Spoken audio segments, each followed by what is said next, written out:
ocurrir de manera crónica. El trauma puede ser directo, indirecto, contuso o penetrante, esto pues en relación al mecanismo. Respecto a la clasificación, tenemos diferentes pues, dominios para clasificarlo. Está el mecanismo, que puede ser, como mencionaba, contuso, penetrante o por dispositivos explosivos. Está la gravedad, que puede ser leve, moderado o severo, de acuerdo a la escala de coma de Glasgow. Para leve, pues sería 14-15, moderado 9-13 y severo 3-8. La morfología, que puede generar lesiones de las fracturas de cráneo o lesiones intracraneales.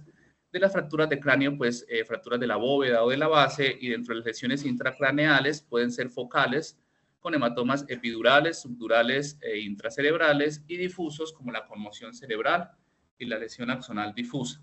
Disculpen, escucho un micrófono encendido para que por favor quien lo tenga lo pueda apagar. Respecto a la severidad, pues es importante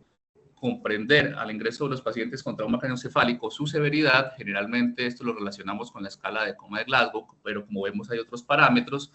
ya que comprenderla permite pensar en el pronóstico justamente de la recuperación funcional y de esta manera pues anticipar las necesidades del paciente, tanto en el manejo agudo, en el tratamiento o en el requerimiento neuroquirúrgico, ya incluso a la rehabilitación de los pacientes. Respecto pues a la clasificación de severidad, como mencionaba, tiene diferentes dominios. Uno de ellos es la escala de coma de Glasgow, que lo va a dividir en leve, moderado a severo, de acuerdo a la puntuación, como mencionaba anteriormente. La pérdida de conciencia, que si es menor de 30 minutos va a ser leve, de mayor de 30 minutos y menor de 24 horas va a ser moderado, y mayor de 24 horas pues va a ser severo. La alteración de la conciencia, si es menor o mayor de 24 horas. Los hallazgos en las imágenes diagnósticas, que en el caso de ser anormales, pues nos dice que es pues probablemente un trauma moderado severo, y la amnesia postraumática. Como vemos en la gráfica de la derecha, tomado pues del estudio de carga de comorbilidad global, tenemos que un 80% de las lesiones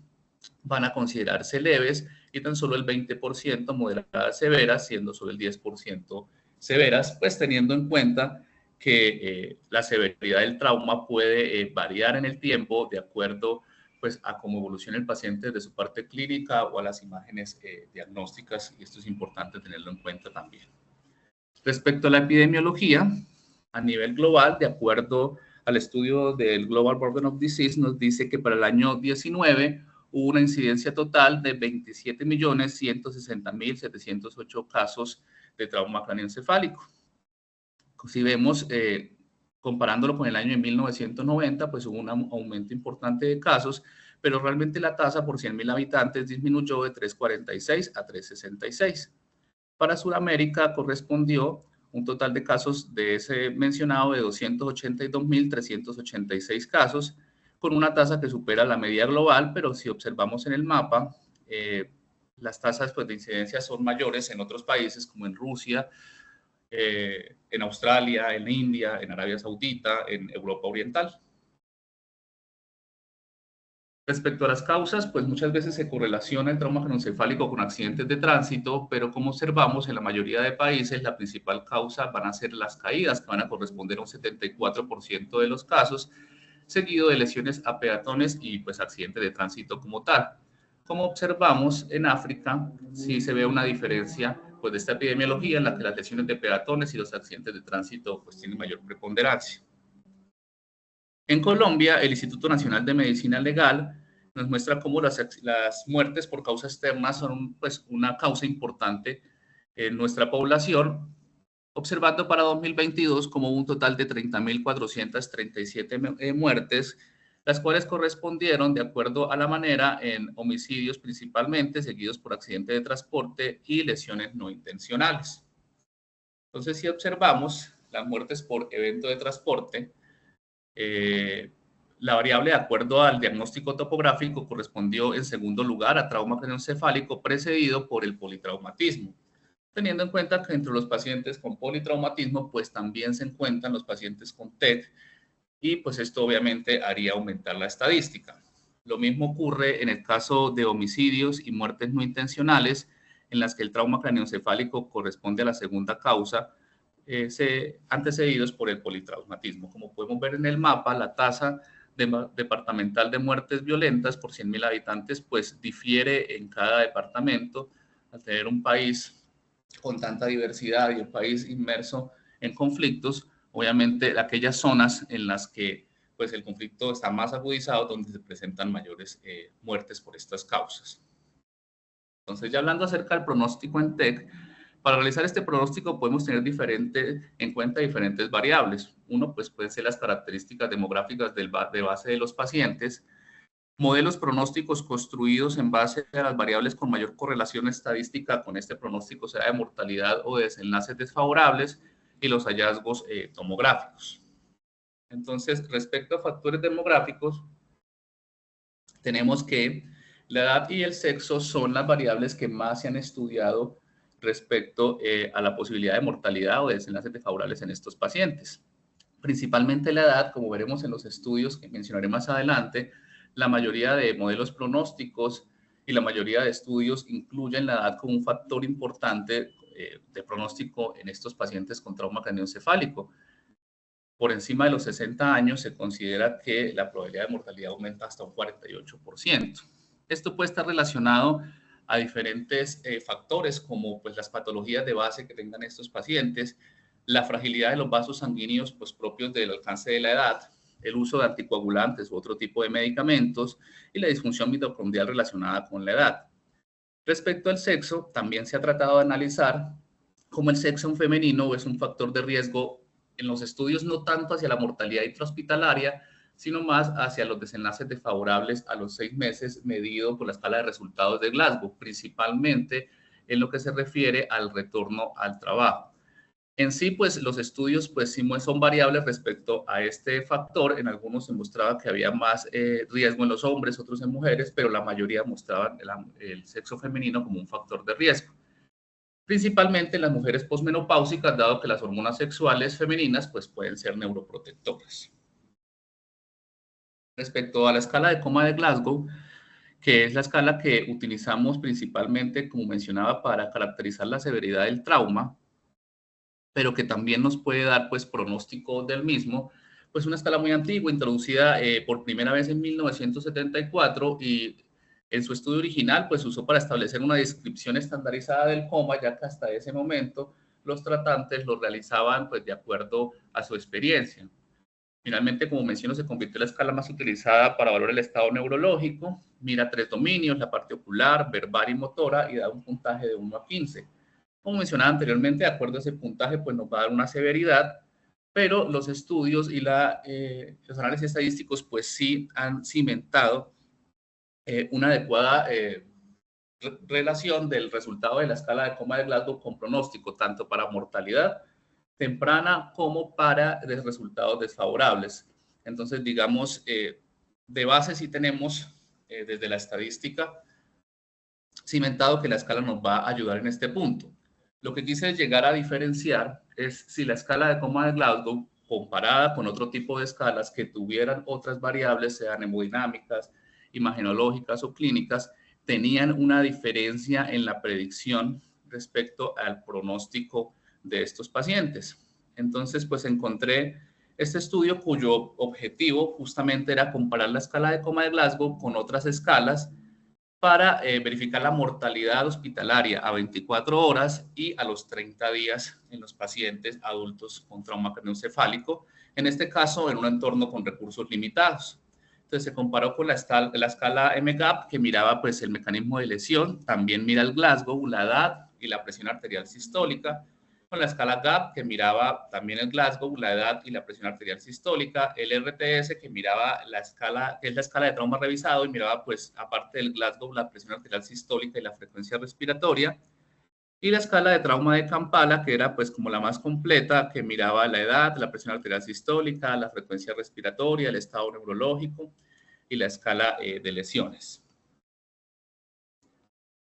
Para este estudio, pues, se incluyeron 3.306 pacientes. Como podemos ver en la tabla inferior,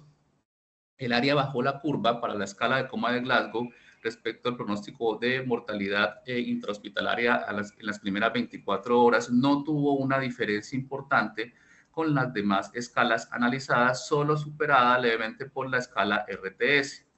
Lo mismo ocurría para la mortalidad intrahospitalaria a 30 días, en que el área bajo la curva estuvo por encima de 0.80 y en la que tampoco se vio pues, una diferencia marcada. Como podemos ver en los gráficos en las que se trata de comparar pues, el trauma craneoencefálico solo y el politrauma con las diferentes escalas marcadas con diferentes colores, podemos ver que la curva ROC prácticamente se sobreponen todas las escalas, mostrando pues que el área bajo la curva de estas va a ser muy similar. Y en el caso de politraumatismo, sí hubo, digamos, una escala que fue la RTS que mostró algo de más predicción, pero pues realmente tampoco una diferencia estadísticamente significativa.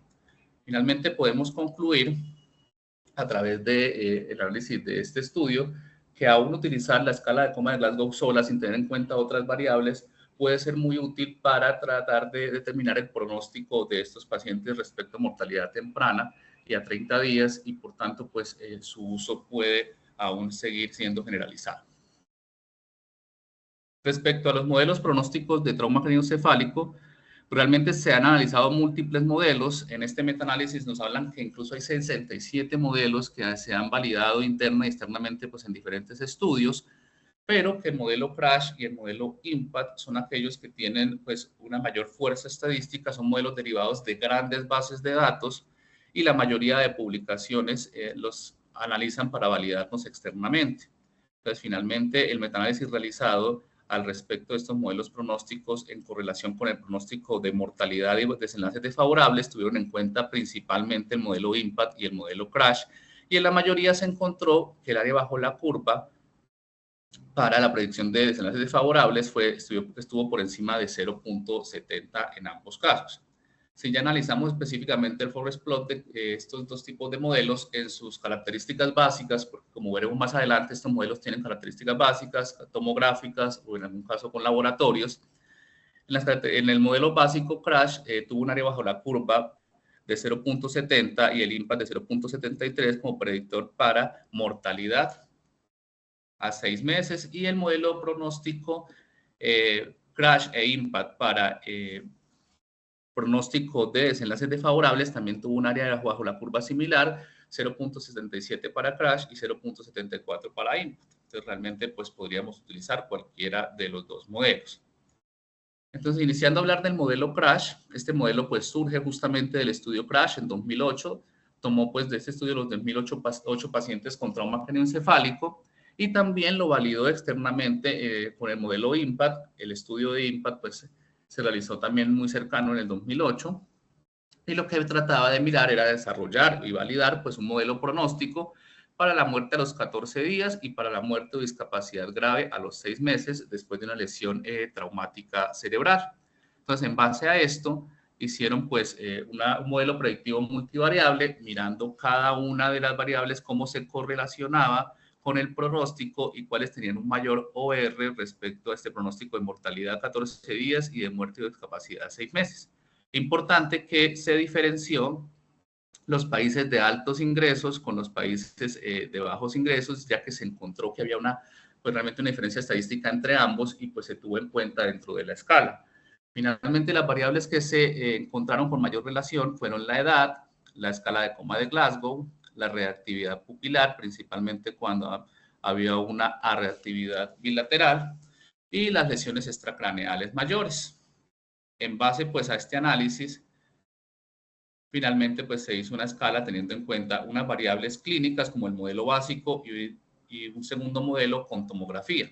Esto para permitir hacer pues un análisis del paciente al ingreso solo de acuerdo a sus variables iniciales y un análisis posterior una vez se tenga la imagen diagnóstica.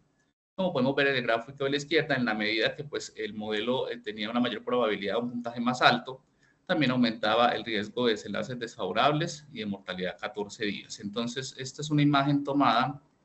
de la calculadora que se realizó en base al estudio, y en este ejemplo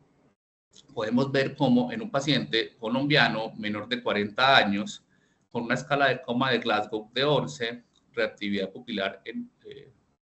unilateral y una lesión extracraneal, sin una lesión extracraneal mayor, tiene un riesgo de mortalidad a 14 días del 10% y un riesgo de desenlaces desfavorables a 6 meses del 23.9%. Una vez adicionamos, en este caso, lo que se refiere a los hallazgos tomográficos, los cuales van a mirar si hay presencia de lesiones petequiales hemorrágicas, obliteración del tercer ventrículo de las cisternas basales, hemorragia subaracnoidea, desviación de la línea media o hematoma no evacuado. Una vez lo adicionamos, y en este caso de este ejemplo,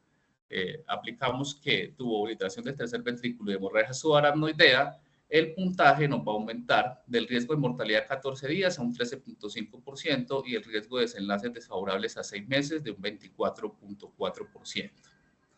Realmente, pues, al realizar el cálculo con este modelo CRASH no se puede simplemente hacer una sumatoria de puntos como en algunas escalas y de acuerdo al resultado tomar el pronóstico, sino que esto conlleva, de acuerdo a la calculadora, que cada variable va a tener un riesgo específico de acuerdo a su R y por tanto pues se debe hacer a través de esta herramienta. Respecto al modelo IMPACT, el modelo IMPACT pues surgió más o menos en un tiempo similar al CRASH, en el 2008, y lo que buscaba era pacientes con trauma craneoencefálico moderado y grave, analizar pues los desenlaces desfavorables a 6 meses o a 3 meses si no estaba disponible a través de la escala de Glasgow de resultados extendidos. Se tomó pues de 8 ensayos controlados aleatorizados y 3 estudios observacionales realizados entre 1984 y 1997 y tomó 8.509 pacientes mayores de 14 años, teniendo en cuenta pues que eran estos pacientes con Glasgow menor de 12, por lo tanto una población pues bastante importante, pues como vimos el porcentaje de trauma craneoencefálico leve corresponde al 80%, salía dentro de este modelo pues, IMPACT. Entonces, ¿a qué se refiere esta escala de resultados de Glasgow? Pues se refiere pues, a la discapacidad a los 6 meses, dando una categoría de 1 a 5, siendo 1 un paciente que fallece y siendo 5 una buena recuperación. Se hizo en base a esto 3 modelos pronósticos, un modelo central que miraba las variables demográficas, un modelo extendido que miraba lesiones secundarias como hipoxia y hipotensión, y también las características tomográficas, y se le sumaba a esto un modelo de laboratorio que miraba todo lo anterior, más glucosa y hemoglobina. Entonces, en esta tabla podemos observar pues, cómo se hizo el análisis de cada una de las variables independientes y cómo se correlacionaba con la probabilidad de estos resultados de muerte o desenlaces desfavorables a los 6 meses, observando que aquellas que tuvieron pues, un OR mayor fueron la edad, la escala motora de la escala de coma, la reactividad pupilar, la clasificación tomográfica de acuerdo a la clasificación de Marshall, mirando hemorragia subaracnoidea o hematoma epidural, y los variables de laboratorio de glucosa y hemoglobina. En base a estas variables, pues se construyó el modelo, un modelo, como mencionaba, básico o de variables clínicas, en el cual su sumatoria daría pues un puntaje máximo de 14 y a medida que fuera un puntaje mayor aumentaba el porcentaje de mortalidad incluso por encima del 60% en el puntaje máximo y resultados desfavorables incluso por encima del 80% en el puntaje máximo. Ya hacia esto se le suma las variables tomográficas que, como mencionaba, pues miran básicamente la clasificación de Marshall y el tipo de hemorragia que se presenta, y las variables de hipoxia y hipotensión, pues aumenta de acuerdo a este puntaje la probabilidad en porcentaje de mortalidad, y finalmente si se agrega las variables de glicemia y hemoglobina, también nos permiten realizar el pronóstico en la medida que aumenta el puntaje del porcentaje de desenlaces desfavorables en el tiempo.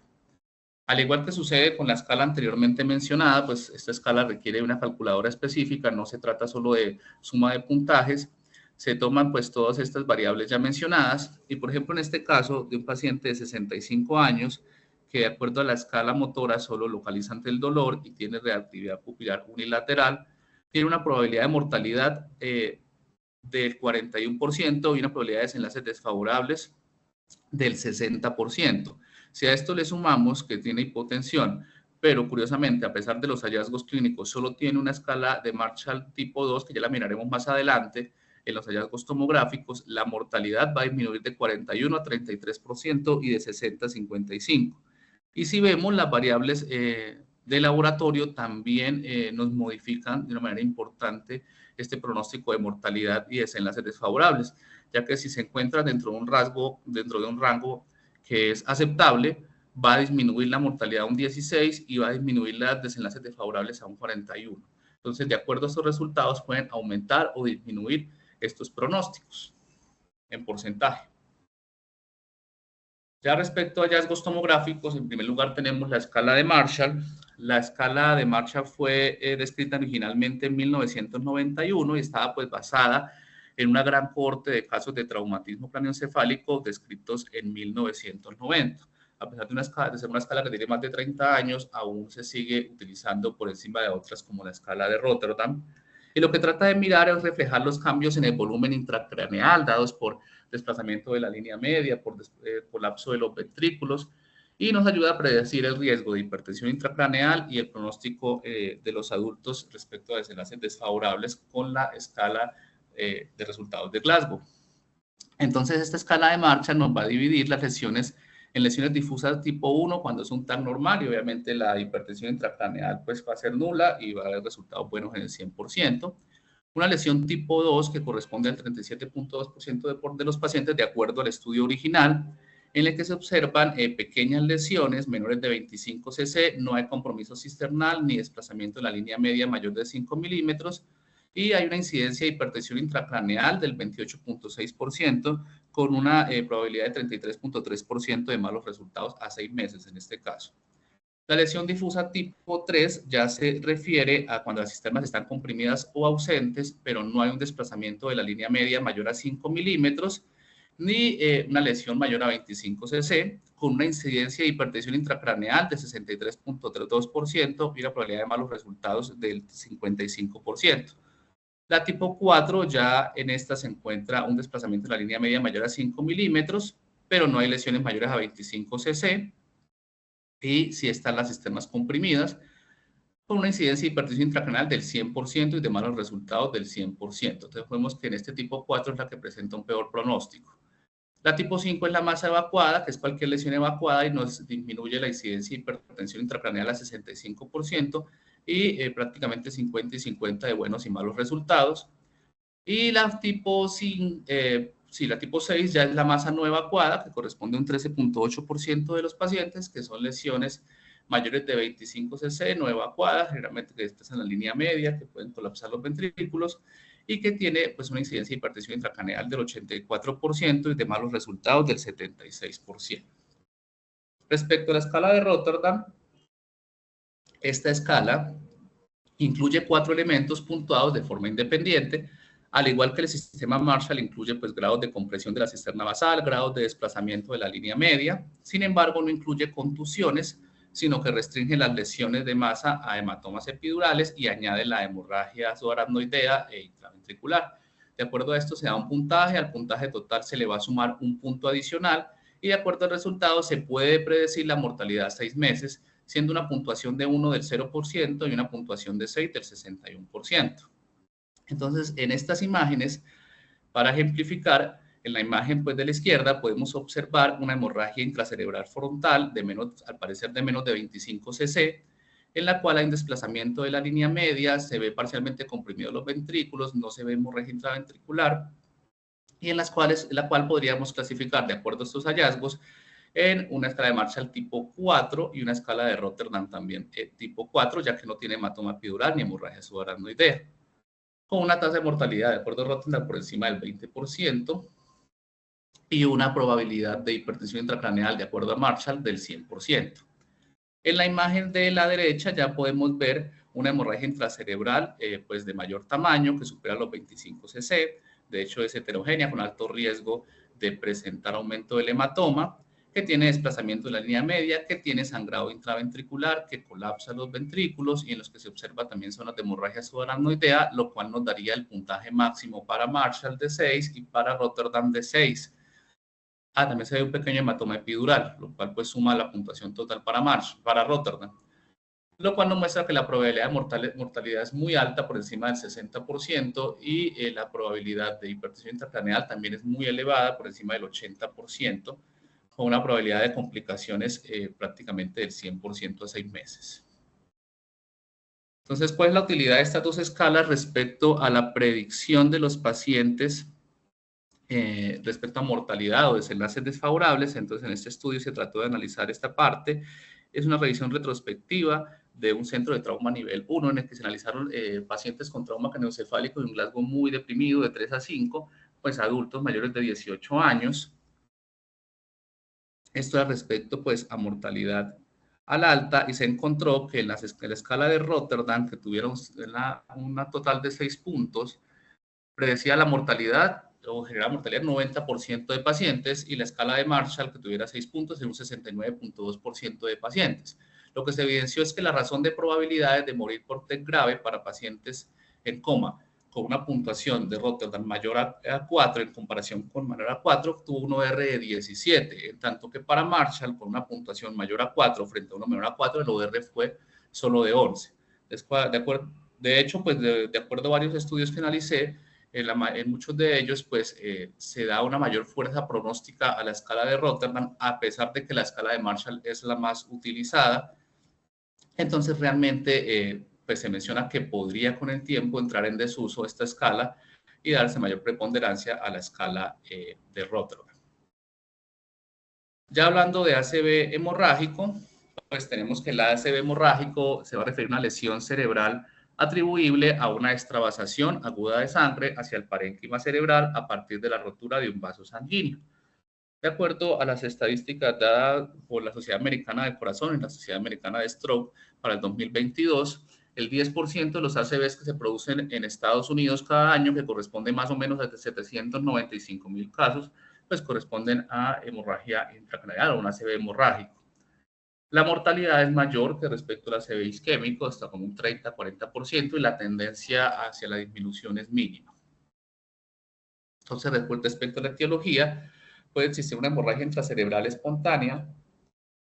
o una hemorragia subaracnoidea espontánea. La hemorragia intracerebral espontánea pues, puede estar en relación a un cambio vascular hipertensivo, a lipohialinosis, o también se menciona de manera importante la angiopatía amiloide.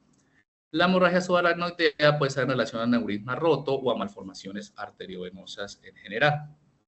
Entonces, de acuerdo a la epidemiología, en base también al Global Borderline Disease, nos muestra como para el 2021 la incidencia total de casos fue de 3.44 millones alrededor del mundo de hemorragia intracraneal espontánea, de ACV hemorrágico, con una prevalencia de 16.6 millones y una mortalidad en base a esa prevalencia de 3.31 millones, observándose cómo ocurre en mayor medida en hombres que en mujeres. Como vemos en la tabla, en las gráficas inferiores, la comparación de 1990 al 2019, podemos ver que en el caso de la hemorragia intracerebral hubo un leve descenso desde la década del 90 al 2000, pero se mantiene en meseta hasta nuestras fechas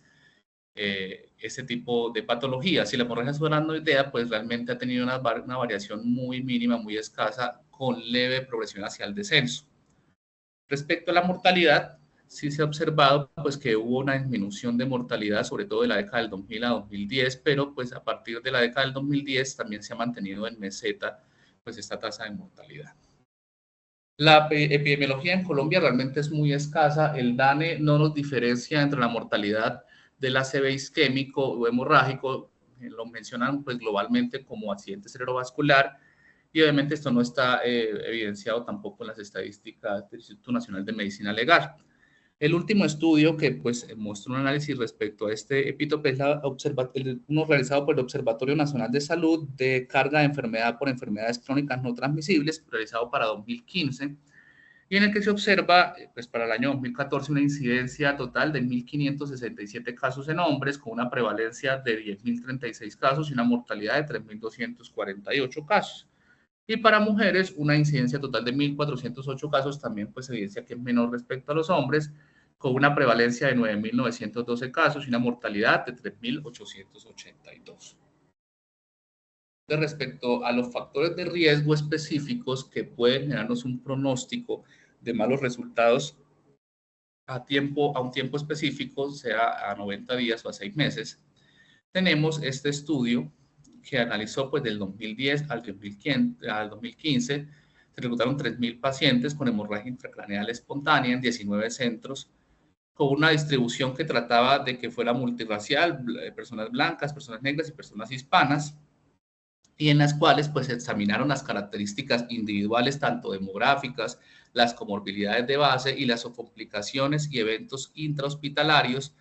de estos pacientes para correlacionarlos con el resultado de los 3 meses de discapacidad neurológica o de mortalidad, la discapacidad pues medida obviamente bajo la escala de ranking modificado.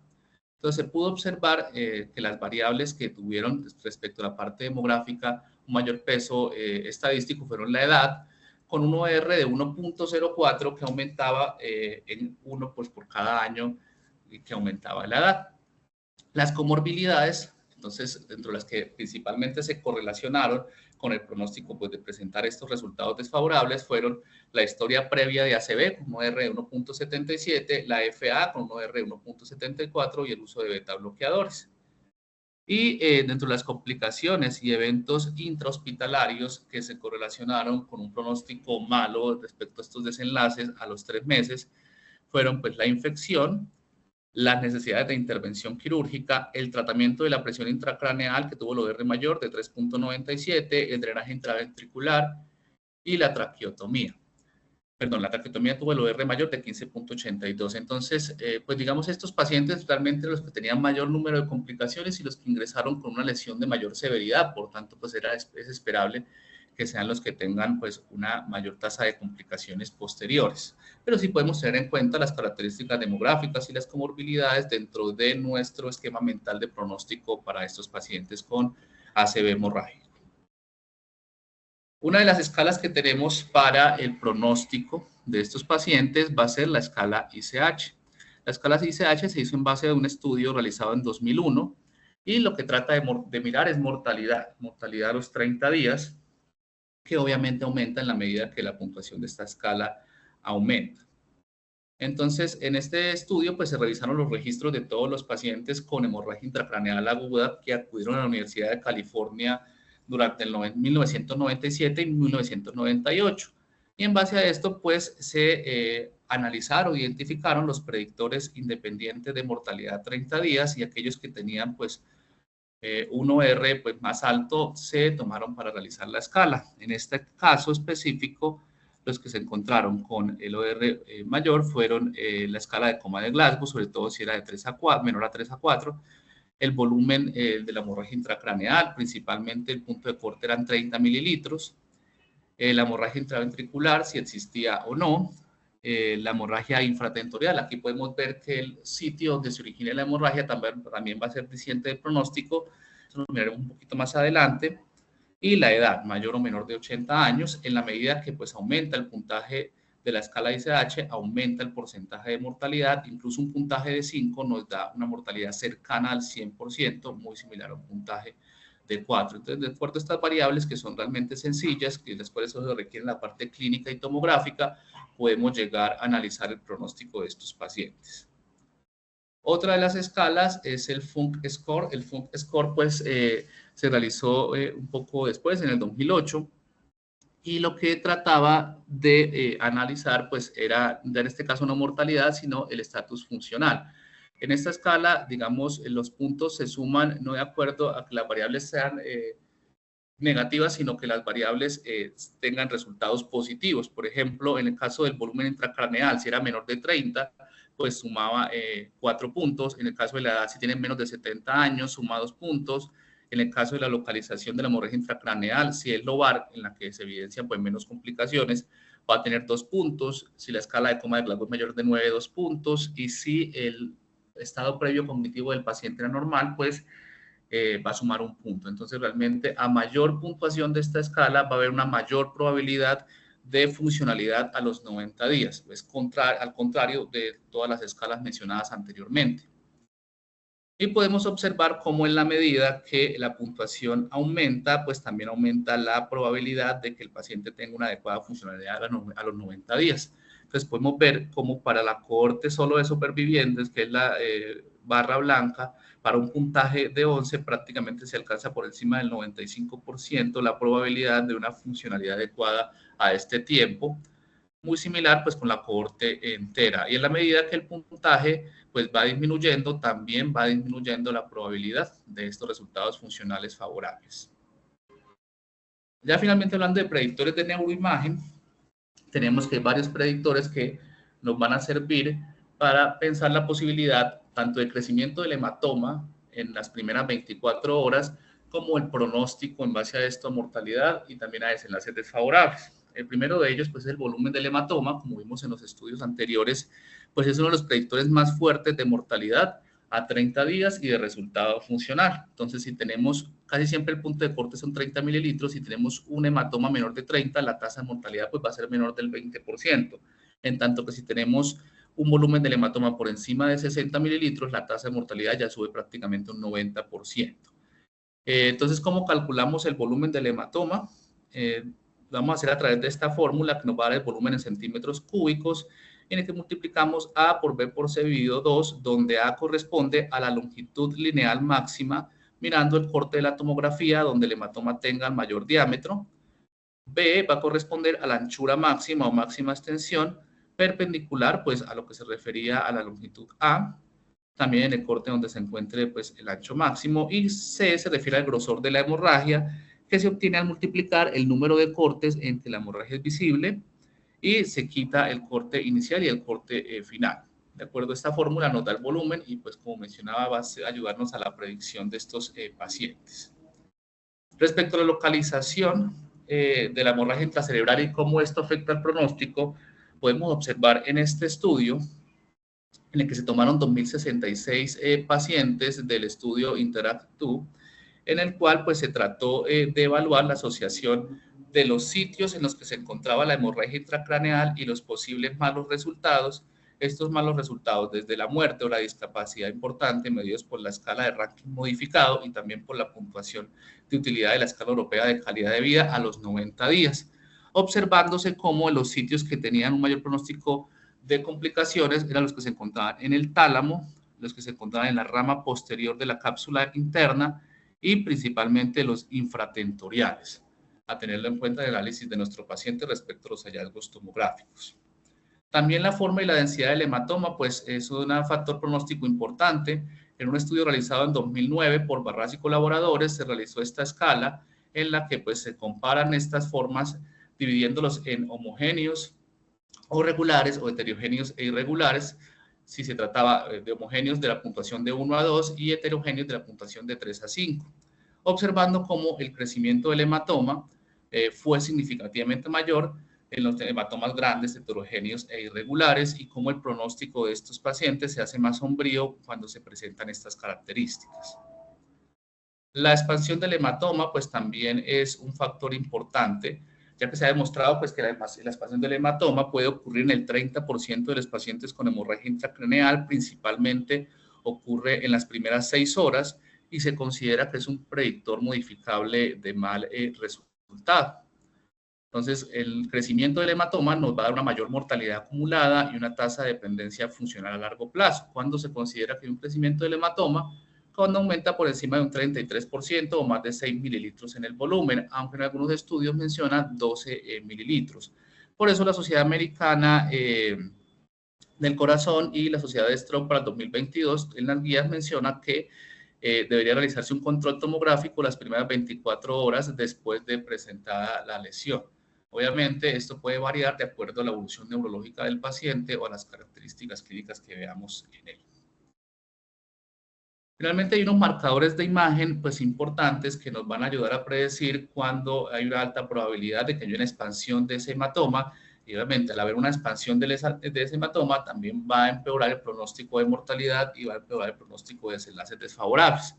El primero es el signo del punto. El signo del punto pues realmente se realiza solo en la TAC contrastada y en ese puede observar como uno o más focos de realce dentro del contraste del hematoma parenquimatoso. Entonces, pues este es diciente de que hay un sangrado activo en ese momento y es un predictor importante pues de crecimiento del hematoma. El segundo es el signo del remolino. El signo del remolino pues es cuando se ven regiones de hipoatenuación o isoatenuación dentro de la hemorragia intracraneal y pues que está hiperatenuada claramente. Y también representa un sangrado activo. El signo black hole, que pues, nos habla acerca de una pequeña hipoatenuación redondeada o ovalada dentro de la hemorragia intracraneal, que no está en correlación con el parénquima que se encuentra alrededor, y también nos evidencia que hay sitios de sangrado con diferentes momentos temporales. El otro signo, pues, es el signo de la mezcla. El signo de la mezcla, pues, nos va a evidenciar que hay, pues, una zona hipodensa e hiperdensa que está adecuadamente delimitada dentro del hematoma. El signo de la isla, en la que se encuentran pequeñas lesiones hiperdensas alrededor del hematoma principal, y el signo del satélite, en el que se encuentra una sola lesión cercana. Entonces, todos estos signos lo que nos ayudan a observar o a pensar es que puede haber un crecimiento del hematoma, y esto nos lleva a generar, pues, la duda de que hay un pronóstico desfavorable en estos pacientes. Entonces, realmente, este estudio lo que trató de mirar es si realmente había una correlación entre estos signos tomográficos, no solo para el crecimiento del hematoma, sino para el pronóstico de estos pacientes. En este caso, se definieron, pues, el pronóstico de acuerdo a resultados desfavorables, de acuerdo a la escala de ranking modificado, en la que era, pues, malos resultados, una escala al alta mayor a 3. Entonces, en este punto se tuvo en cuenta fue los resultados al alta, observándose cómo en un gran porcentaje de pacientes se presentaban todos estos signos, pero principalmente los que mostraron una mayor correlación con el pronóstico de estos resultados desfavorables al alta fue el signo de black hole, el signo blend y el signo del punto, que eran los que mencionábamos anteriormente, y el que tenía el mayor OR fue el spot sign, para tenerlo en cuenta dentro del análisis tomográfico. Entonces, realmente estos hallazgos tomográficos no solo nos llevan a pensar en el crecimiento del hematoma, sino también nos hacen analizar el pronóstico de estos pacientes, y se pueden utilizar para el mismo fin. Como conclusiones, en primer lugar, tenemos que los modelos pronósticos en general, de acuerdo a sus estudios originales, están diseñados para determinar en mayor medida la mortalidad y desenlaces desfavorables, pero a largo plazo. Muchas veces en urgencias esperamos, pues, pronósticos muy tempranos de mortalidad o de desenlaces, pero estos estudios lo analizan más incluso hacia los 6 meses. Los modelos pronósticos son un apoyo en la toma de decisiones terapéuticas, pero deben analizarse en el contexto del paciente. Los modelos pronósticos finalmente no van a ser sentencias finales de lo que va a ocurrir con el paciente, y debemos tener en cuenta el contexto, por ejemplo, las decisiones previas a que ocurriera el evento del paciente, las decisiones de la familia, la funcionalidad previa, las patologías de base, todo aquello que nos pueda llevar a pensar dentro de las características demográficas, dentro de las características clínicas, imagenológicas e incluso, como vimos, de laboratorio, cuál puede ser este pronóstico y finalmente cuál va a ser el tratamiento que se va a ofrecer a este paciente, o si simplemente van a ser medidas de confort. El análisis pronóstico de los pacientes puede cambiar en la medida que se realicen estudios adicionales. Es importante ver cómo estas escalas se clasifican o se segmentan de acuerdo a esto, en primer lugar teniendo en cuenta las características clínicas, después las imágenes e incluso después los laboratorios. Es decir, de entrada con uno de estos pacientes podemos, de acuerdo a las características iniciales, ya tener en nuestra mente un posible pronóstico, y en base a eso pensar cuál va a ser el manejo que se le va a ofrecer. Muchas gracias por su atención. Quedo atento ante preguntas o comentarios. Sergio, buenos días. Buenos días, profesor. Sergio, muchas gracias por la presentación. Yo tenía muy interesante la charla, y aún pues como la capacidad, como la posibilidad de tener escalas que nos ayuden a hacer este tipo de evaluaciones, ¿cierto? Estoy completamente de acuerdo contigo en las conclusiones, como es simplemente una parte de la evaluación del paciente dentro de su contexto, ¿cierto? De manera global. Pero sí me quedó una pregunta, y es, ¿alguna de estas escalas en algún punto buscaba pronosticar como tal muerte cerebral? O sea, busca a esos pacientes que tal vez nos llegan a urgencias y tienen esa posibilidad con ellos de recuperarla, o ninguno tenía ese enfoque como tal. Profe, pues realmente dentro de los estudios, todos los que analicé miraban era mortalidad y desenlaces desfavorables, de acuerdo a escala de ranking o de acuerdo a escala de resultados de Glasgow. Ninguno mencionaba realmente como tal el resultado de muerte cerebral, entonces podría decir que dentro de todo lo que analicé, pues no encontré esa parte. Ok. Sí, lo que llama la atención eso, ¿no? De que, bueno, tal vez las escalas fueron diseñadas en tiempos donde no era tan clara esta parte, por ejemplo, lo de Glasgow, ¿cierto? Pero, por ejemplo, para nosotros a veces no es tan fácil como saber hacia dónde va algunos pacientes, ¿cierto? No todos, hay algunos que son muy discientes, que su lesión es muy extensa y uno sabe que, pero definitivamente encuentra otros de que cuando uno les hace el seguimiento, que tenemos la posibilidad, uno no esperaba que tuvieran ese resultado, ¿cierto? Entonces, me llamaba la atención. Vamos a revisar el chat y los comentarios. Bueno, No, hasta el profe, momento más preguntas. no hay comentarios ni preguntas, espera. Yo me meto por acá. El doctor Vallejo alzó la mano, profe. Sí, Muy buenos bueno, días. ¿Están ahí? profesor Vallejo, hágale. Sergio, muy buenos días y muchas gracias por la presentación, muy buena. Yo creo que da pues una impresión general de estos modelos pronósticos que obviamente cada uno de ellos tendrá su desarrollo y su validación pues en distintos tipos de poblaciones. Y es bien interesante pues el tema de pronosticar, es decir, qué va a suceder en el futuro con estos pacientes. Y obviamente ya lo mencionaste y coincido también contigo y con el profesor Barros, de que es un insumo no solamente para determinar el pronóstico en términos de qué tanto puede tener de riesgo, probabilidad de tener cierto desenlace, morir, vivir, tener pues, discapacidades en nuestros pacientes, y esto pues informarlo pues no solamente a los familiares, sino también al personal de salud para la toma de decisiones de forma informada y documentada es importante. Me quedó una duda con respecto pues a una de las últimas escalas y fue, pero en el uso de los términos, porque no entendí muy bien. Mencionaste crecimiento y expansión del hematoma, pero no entendí bien, digamos, la diferencia entre crecimiento y expansión del hematoma. Si me pudieras explicar nuevamente, muchas gracias. No, realmente ahí me refería a expansión del hematoma respecto al volumen total en mililitros cúbicos. Entonces, pues realmente, sí, digamos, las escalas, o no tanto las escalas, sino también los signos o hallazgos tomográficos nos pueden ayudar a acercarnos respecto a cómo originalmente en el TAC inicial del paciente se encuentra la lesión y cómo a través del tiempo, principalmente en las primeras 24 horas, va a haber la expansión de este hematoma,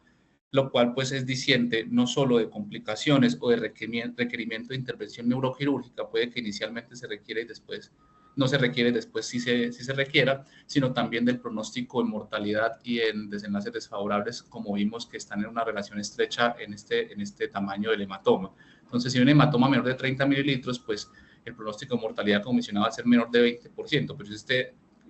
pero si esta expansión del hematoma aumenta a 60 mililitros, pues ya la probabilidad de mortalidad aumenta hasta un 60%. Entonces me refería más a la expansión del hematoma de acuerdo pues a su volumen total. En ese orden de ideas, ¿cuándo deberíamos de tomar el control para determinar si hay expansión o no? Profe, pues la guía mencionaba que dentro de las primeras 24 horas, si se había realizado antes de las 6 horas del trauma craneoencefálico, se podría pensar dentro de las primeras 12 horas, pero de acuerdo a la evolución neurológica clínica del paciente, pues se puede hacer precozmente. Profe, pues No, no. como una conclusión también que quisiera, digamos, se ven que hay múltiples escalas pronósticas, se ve que hay múltiples hallazgos imagenológicos, digamos, eso puede confundirnos en el sentido de mucha información y que finalmente en un paciente que requiere un manejo agudo, pues realmente nos complique un poco. Realmente, como vimos, la diferencia entre las escalas no es mucha y pues debería utilizarse la escala con la que uno se sienta más familiarizado. Claramente, pues escoger al menos una para realizar este pronóstico, porque muchas veces se observa que finalmente está un pronóstico del paciente de acuerdo a nuestra experiencia, de acuerdo a lo que pensamos o de acuerdo a las características clínicas, pero teniendo este sustento en base pues, a la estadística, realmente podemos tener un poco más de certeza para la toma de decisiones. Entonces, mi consejo final respecto a lo que pude observar en este seminario, y de hecho lo que me mencionaba el neurocirujano que me apoyó para realizar el seminario, es que pues uno realmente escoge una de estas escalas, no va a tener en la mente pues prácticamente todas, y en base a eso se puede apoyar en las decisiones que finalmente se van a tomar. Como mencionaba, realmente esto va de la mano de muchos factores adicionales, y de hecho había un estudio que no incluí, que mostraba cómo pacientes con un Glasgow inicial de 15, sin hallazgos tomográficos como tal en la parte inicial, tenían hasta un 20% de posibilidad de complicaciones a los 6 meses respecto a desenlaces desfavorables. Entonces, realmente muchas veces estos resultados de estas escalas o estas imágenes, pues no son sentencias finales en estos pacientes. Sergio, yo quisiera hacer como último comentario lo siguiente, y es, muchas escalas utilizamos en muchos escenarios, en múltiples condiciones, no han sido validadas en la población. Pues yo entiendo también, digamos, la apreciación, y es también la necesidad de uno tener una herramienta que le pudiera definir cuál sería el futuro, así como una especie de esfera mágica. La idea o lo ideal sería que esa esfera mágica estuviera validada en la población en la cual se está aplicando, por múltiples circunstancias, porque puede variar incluso el pronóstico de la condición no solamente por variables relacionadas con el paciente, con el tipo de trauma, sino también con la prestación del servicio que se genera pues, en cierto sistema de salud. Entonces, puede que incluso el TEC en nuestra población o el trauma en general en nuestra población se comporte de manera diferente, por ejemplo, a la de los Estados Unidos en términos de pronóstico, por también el tipo de intervenciones que se realicen, y también los recursos que hay para poder realizar esas atenciones. Entonces yo creo que es un punto también que matizaría el, el hecho de tomar una escala cualquiera, y sería importante y responsable hacer el ejercicio de hacer la búsqueda en el medio de cuál sería aquella escala para la condición que se esté buscando aplicar y que se encuentre validada. Muchas gracias. Sí, profe, algo que me llamó la atención de la escala Crash, pues era justamente que tenía en cuenta, pues, diferenciar entre estos países de bajos o medianos ingresos y de altos ingresos, porque pues sí se veía que había una diferencia en el pronóstico de cada una de las variables de acuerdo a si se originaba en un punto geográfico específico. Entonces, pues esta escala me pareció en ese sentido mejor que lo que se refería a la IMPACT.